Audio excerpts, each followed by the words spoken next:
5ನೇ ತರಗತಿ ಕನ್ನಡ ಪೂರಕ ಪಾಠ 1 ಕಾಮನಬಿಲ್ಲು ಪ್ರಶ್ನೋತ್ತರಗಳು. ಮುಖ್ಯ ಪ್ರಶ್ನೆ 1 ಕೆಳಗಿನ ಪ್ರಶ್ನೆಗಳಿಗೆ ಉತ್ತರಿಸಿ. ಪ್ರಶ್ನೆ 1 ರವಿಯು ಯಾವ ದಿಕ್ಕಿಗೆ ಹೊರಟನು? ಉತ್ತರ ರವಿಯು ಪಡುವಣ ದಿಕ್ಕಿಗೆ ಹೊರಟನು. ಪ್ರಶ್ನೆ 2 ಕಾಮನಬಿಲ್ಲು ಎಲ್ಲಿಂದ ಎಲ್ಲಿಯವರೆಗೆ ಆವರಿಸಿದೆ? ಉತ್ತರ ಕಾಮನಬಿಲ್ಲು ನೆಲದಿಂದ ಮುಗಿಲವರೆಗೂ ಆವರಿಸಿದೆ. ಪ್ರಶ್ನೆ 3 ಕಾಮನಬಿಲ್ಲಿನಲ್ಲಿರುವ ಬಣ್ಣಗಳನ್ನು ಹೆಸರಿಸಿ. ಉತ್ತರ ಕಾಮನಬಿಲ್ಲಿನಲ್ಲಿರುವ ಬಣ್ಣಗಳು ಕಿತ್ತಳೆ, ಕೇಸರಿ, ಹಳದಿ, ಕೆಂಪು, ನೀಲಿ, ಕಂದು, ನೇರಳೆ. ಪ್ರಶ್ನೆ 4 ಕಾಮನಬಿಲ್ಲು ಯಾವಾಗ ಮರೆಯಾಯಿತು?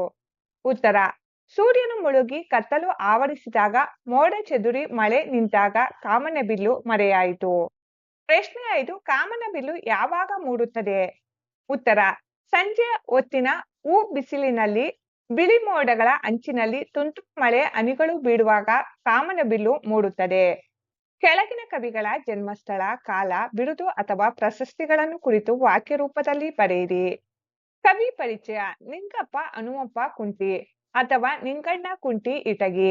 ಇವರು 1943ರಲ್ಲಿ ಗದಗ ಜಿಲ್ಲೆಯ ಸಿರಹಟ್ಟಿ ತಾಲೂಕಿನ ಇಟಗಿ ಗ್ರಾಮದಲ್ಲಿ ಜನಿಸಿದರು.